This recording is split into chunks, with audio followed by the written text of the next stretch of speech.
All right, enough Arsenal. How about some quick hits instead? Let's go, Gab. I didn't want to, but we have to go there. Liverpool get boshed at home by PSV Eindhoven. 9 defeats in their last 12. Worst run in ages. Consecutive defeats, giving up 3 goals. Jules, help? Yeah. I mean, we spent obviously a lot of time on Monday's show about their issues at the weekend against Forest, and the pattern was similar because they also had chances. They should have done better in this game, but eventually their defense is all over the place. Their team out of possession is all over the place. Nothing is going their way, which is true, and sometimes as a team this happens, or even in individual sport. But this starts to be now really alarming, I think. Alarming for Slot, who again has no idea what to do, is completely clueless on the touchline, makes the same mistakes that he made on Saturday. For the players themselves, because I think there's clearly lack of confidence for sure, but also it feels like a lack of trust between each other. Plus, you lose Ekitike to injury when actually I thought he had a good game until the injury, or a decent game until the injury. That's okay. You have a 140 million euro striker. Terrible player, exactly. Salah, I mean, I've got no words left for Mo Salah. I thought yesterday was again abysmal. So here we are. And then you go to West Ham on Saturday, and if you don't win, if you can't beat West Ham, this West Ham team, I mean, I think there's just But again, it's a classic trap game. Nuno, rank, kicking people. And look, normally I would say, this game would have taken a different turn if Gakpo's hadn't totally mistimed his header. But I don't know that it would have, because the 2 goals were goals scored in transitions. Konate makes a big blunder on one. Salah and Kirkez. How Kirkez doesn't... dude, you're playing left back. Yeah. See where your other people in the back four are. This is not... You know what? Because he's an attacking left back. He doesn't know to defend. He didn't play like this at Bournemouth. No. That's sure. And he had 2 very good center backs at Bournemouth, but he's got 2 very experienced ones here. So there's no excuse there. I think the metric on the intensity they're running are much, much lower than last season. I think they've lost a lot of that. All right. So there's a fitness issue too, because I don't know if it's a fitness issue or if Slot is transitioning now towards his kind of football, which is much more slower than what Klopp had ever done. And last season was still a Klopp team and a Klopp style in many respects. Less, if we be honest here, on the pitch. And I think that evolution from a more Slot style of football, I think is also costing them. Yeah, I also think people are asking, should Slot be sacked? My answer is absolutely not right now. I think the club is not thinking about it anyway. So I think they should think about reviewing, though, everybody who's involved with this. Is there a sports science aspect to it? Is there what went wrong with the not signing the center back? I'm sorry, I keep going on. But this is 99%. Somebody absolutely screwed the pooch on this one and not having a plan B. And then you look at it, and then you apportion, you figure out what went wrong and what you need to change. You cannot just dump everything on Slot, I think.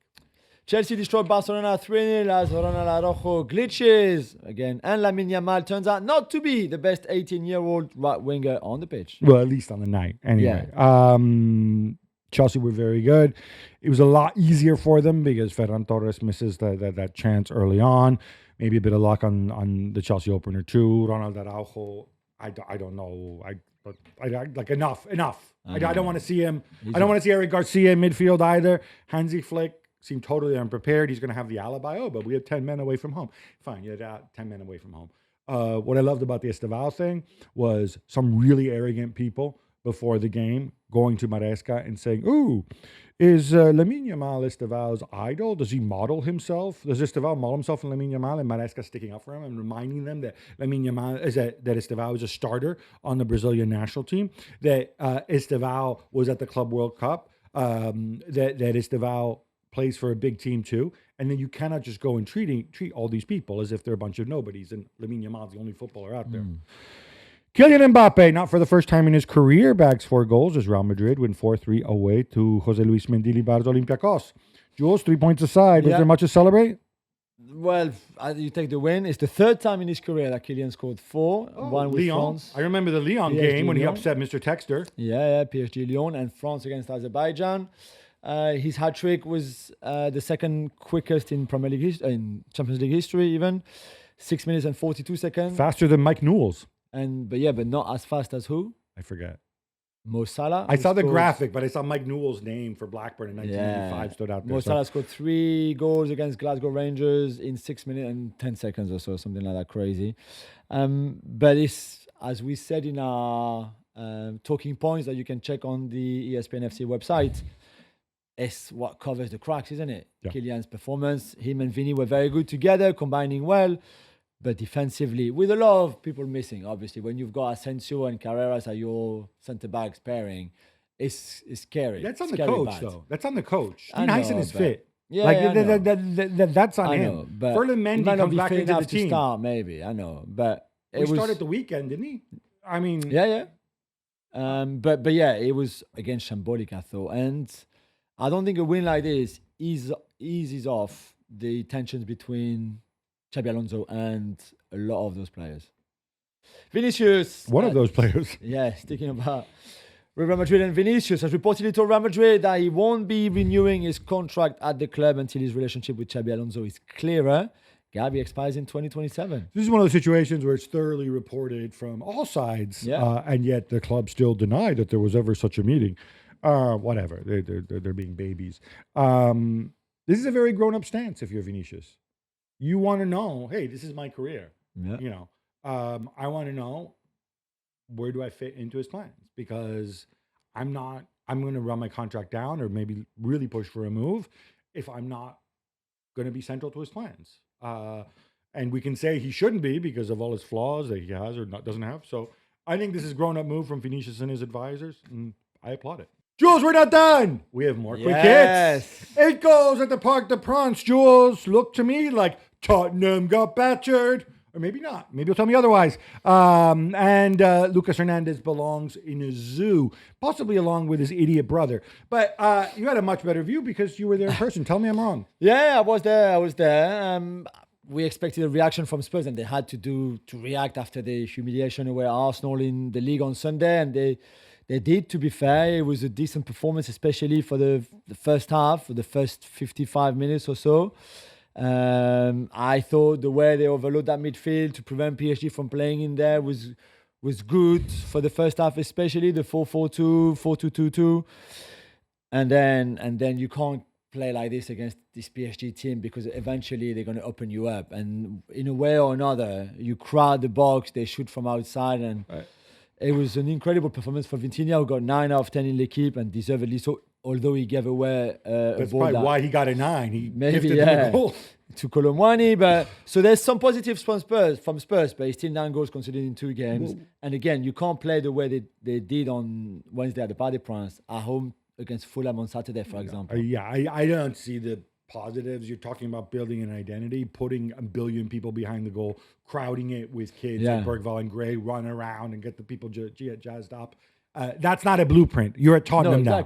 So you're no longer at Brentford. And I really like the guy, but yeah, I am not impressed by this at all.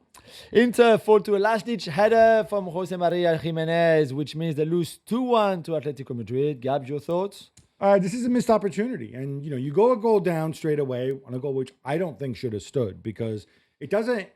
There's a cross. The ball hits off of Baena's side. Then it hits his hand. And it falls right there for Alvarez, who scores, right? This is early in the game. Baena says, oh, no, look, it came off my body, so that's not a handball. No, that's not an intentional handball. This is an unintentional handball, and the ball sits right there for him to score. The ball had gone into the back of the net. The goal would have been disallowed. That's what the rule says. So I think this goal should not have stood. Inter, I thought, actually played really well. And they played really well.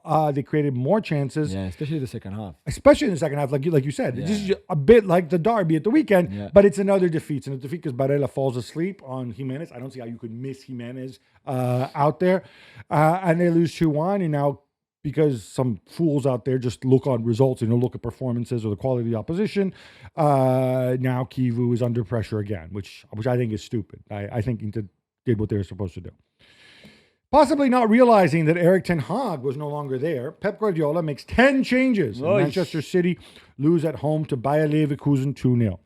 Jules, the man's a genius, but this is another overthinking classic, isn't it? Yeah, I don't know if it's overthinking. It's just I think he wanted to rest people and rotate. Clearly did too much. Although even this B team had enough chances to win. I mean, Flecken had the game of his life in goal.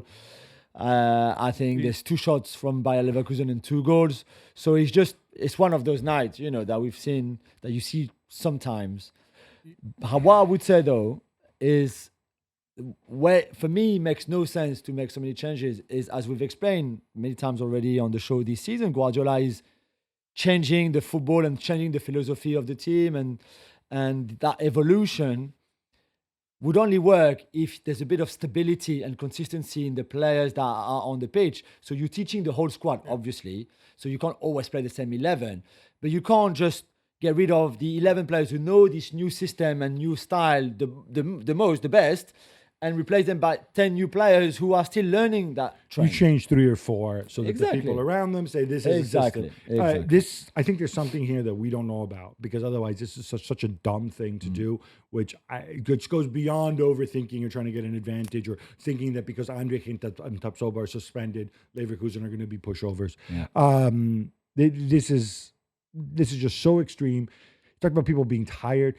Their next 3 games are against Leeds, Fulham, and Sunderland. Okay, so with all due respect, you're not preparing for whatever. And the upshot of this is, hey, up next, you have Real Madrid away.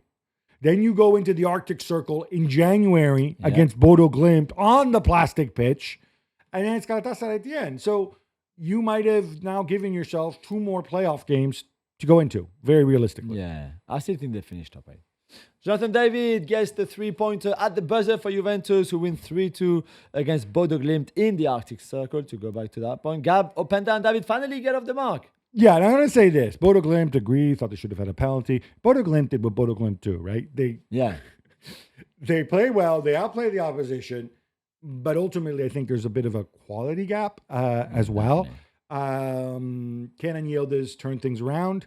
I think it's huge that Openda and David both scored, because they were coming under a ton of criticism. Now maybe Spalletti will realize he doesn't have to play Vlahovic all the time.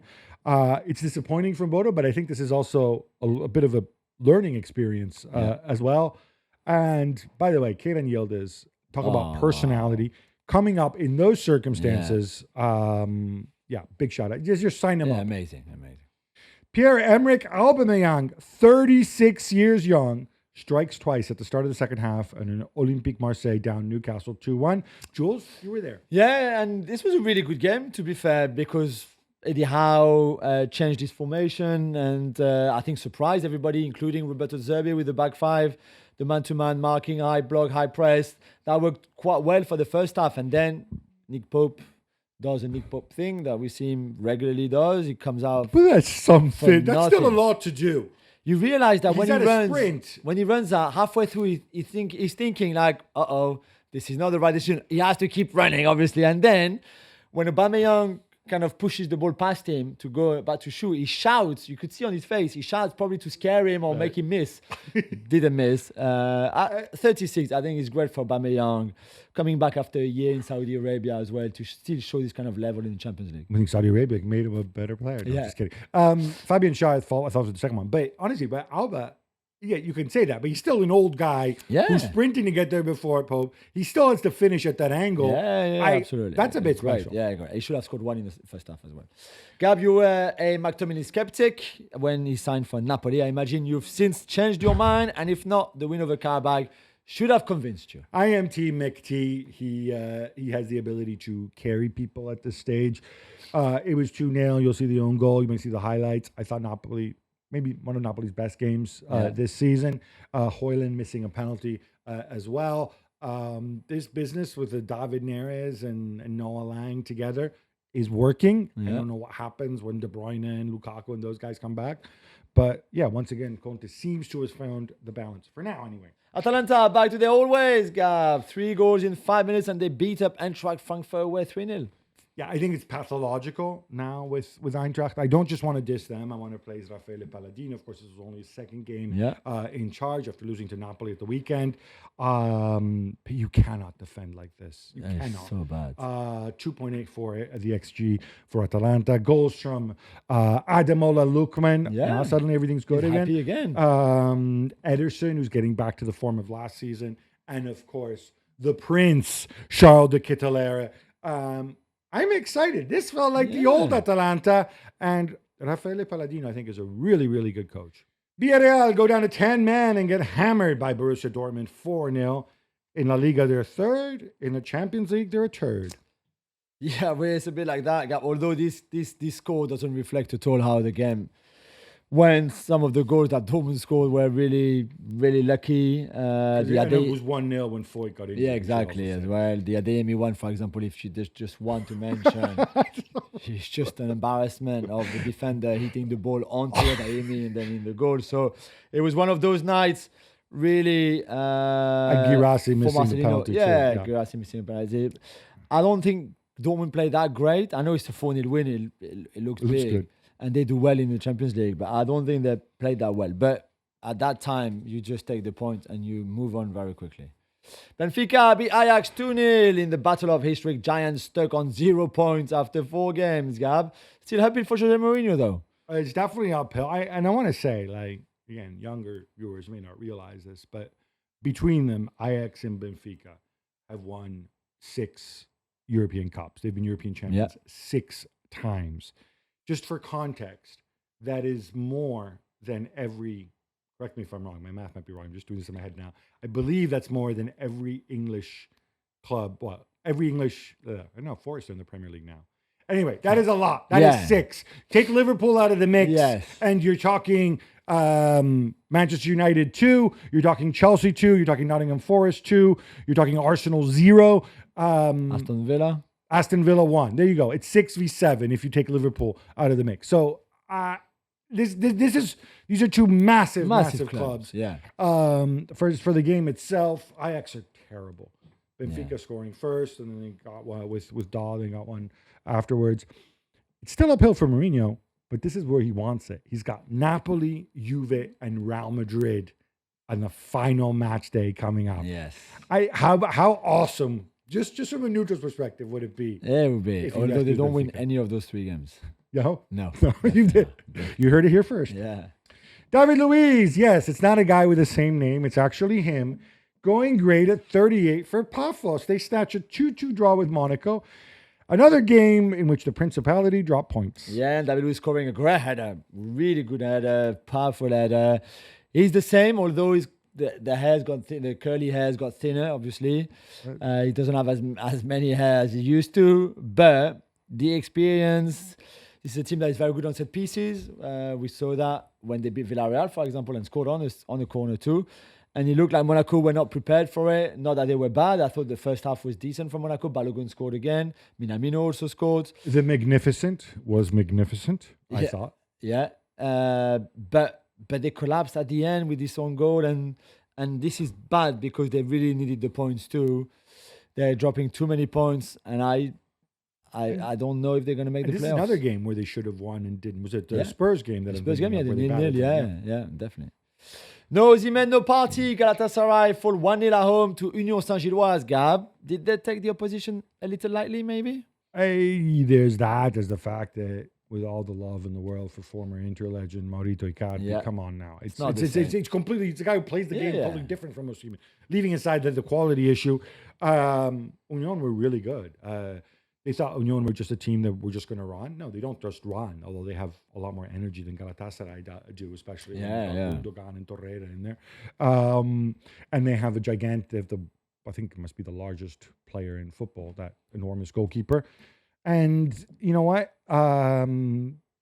They should have done better. They should have done better, and they're going to come back to regret this, but all credit to Union. Mr. Champions League, Hans Anaken. Is it enough for Bruges as goals from Chelsea bound Giovanni Kenda, the non-biting Luis Suarez, and former Barcelona conundrum Trincao give Sporting a 3-0 win, Jules? Yeah, well deserved as well. It was a really good performance. Great to see Kenda scoring on his way to Chelsea, obviously, at the end of of the season. It's less great if you're a Bruges fan. It's great if you're a Chelsea fan. True. Luis Suarez was having a really good season in Portugal, and they're a good team. They're not good enough, I think, to go to the quarterfinals and things like that. For example, Sporting, but this was decent between two good teams, not great teams, not teams that will go really far, but two teams that are entertaining to watch. And this was a really good game. By the way, Inter Miami, if you're listening, why don't you replace the biting Luis Suarez with the non-biting Luis Suarez, and you might actually be a better team. Maybe. Copenhagen get their first win of the tournament, beating Almaty, but Gab, they nearly threw it away. Okay, so I think Kaira, in terms of individual quality, and yes, I know Sapayev is supposedly a Chelsea player. Yeah, it's like the one fact everybody mentions. I think they're so much worse than everybody else. Just right, physically. Okay, right? yeah. I saw this when they played Inter. When Inter, like, how do we play these guys? Because they don't run, they don't move, they can't drop the ball, they're slow. And I think it can mess with your mind. And so Copenhagen, they're 3-0 up, things are going swimmingly. And then they just start totally glitching. Kotarski thinking that, I don't know what he was thinking. He was thinking that Mexican goalkeeper. I mean, he makes mistakes regularly, to be fair. I mean, he looks like, that was awful. Yeah. And then they fall asleep again with Sapayev. And then they have set pieces and it's 3-2. And then they set pieces at the end and it's nearly 3-3. Yeah. I would, if I'm the Copenhagen coach, I take these guys behind the woodshed. Atletico Bilbao can't go past a 0-0 draw away to Slavia Prague, who have quietly lost just 2-5. Jules, we left the best for last because this was the pick of the round. This is the game that you have to watch if you haven't seen it. Just go and do that very quickly. No, I'm only kidding. Although Athletic Club got enough chances and should have won this game, apart from the Slavia Prague goalkeeper being very, very good. But yeah, it's not a match that will stay in memory for a long time. But Slavia still, if you avoid losing, 3 points. Yeah, it's as many points as Benfica. Exactly.